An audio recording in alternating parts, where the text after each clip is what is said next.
Ok, donc bonjour à tous. Aujourd'hui, je vais répondre à la question d'un abonné. Un abonné qui m'a posé une petite question par mail et qui me demandait comment on pouvait primitiviser la fonction qui a x associe x plus 1 sur x cube moins 5x carré plus 6x sur son domaine de définition.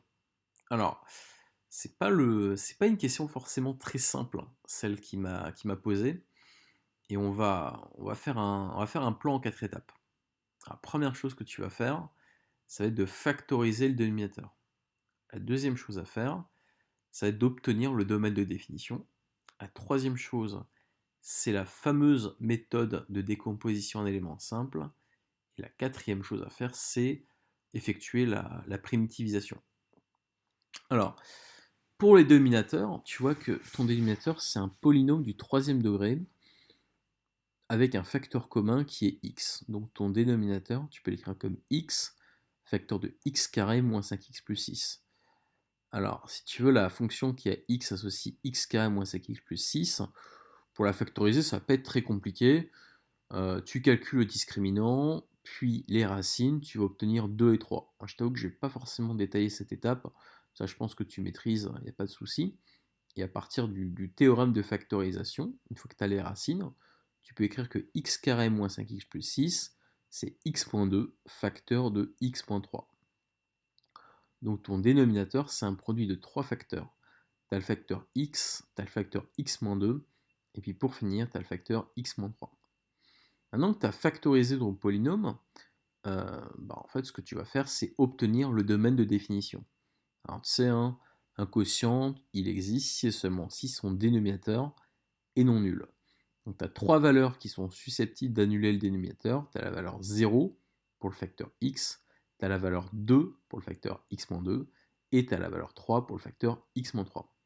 Donc ton domaine de définition, en fait, c'est l'ensemble des réels que tu prives de trois valeurs de 0, 2 et 3. Ok, donc une fois qu'on a le domaine de définition, ce qu'on va faire, c'est qu'on va décomposer la fraction rationnelle en une somme de trois morceaux.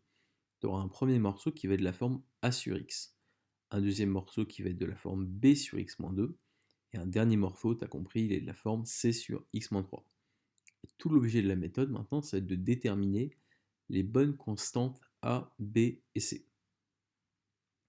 Donc il faut que a sur x plus b sur x-2 plus c sur x-3 coïncident avec x plus 1 sur x, facteur de x-2, facteur de x-3.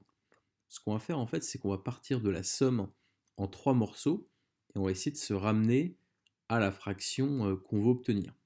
Donc on va calculer la somme a sur x plus b sur x-2 plus c sur x-3. Alors c'est là qu'il faut faire un petit peu attention au calcul fractionnaire. Ce qu'on va faire, c'est qu'on va tout mettre au même dénominateur. Le dénominateur commun, tu vois, c'est x fois x-2 fois x-3.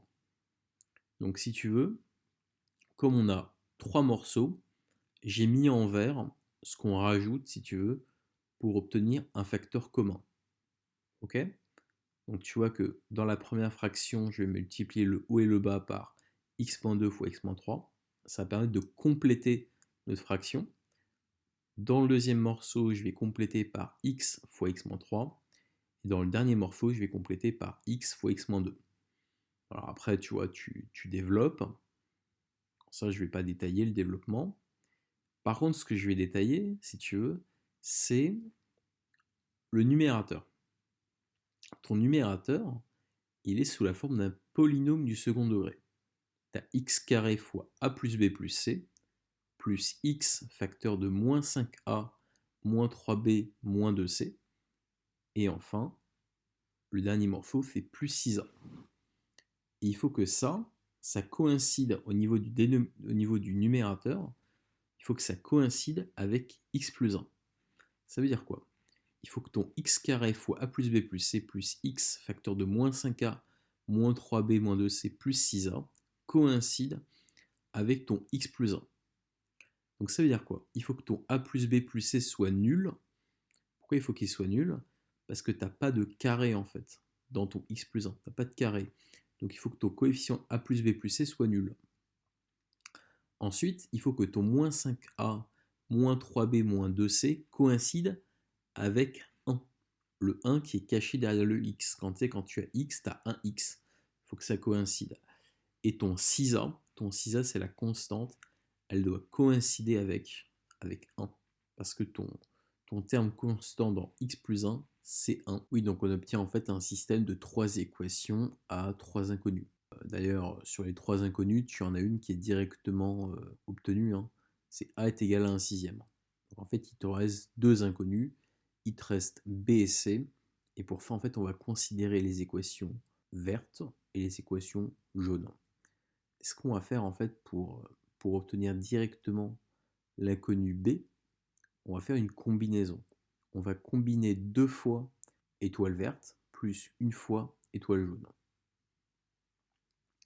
En fait, quand on combine, on voit qu'on a une simplification des variables c, et il nous reste tout simplement moins b égale à 9 sixièmes.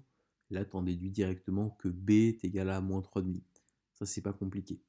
Une fois que tu as b, il te reste juste c à obtenir. Pour ça, tu prends étoile verte. Étoile verte, tu lui injectes a égale à 1 sixième, et tu lui injectes b égale à moins 3,5.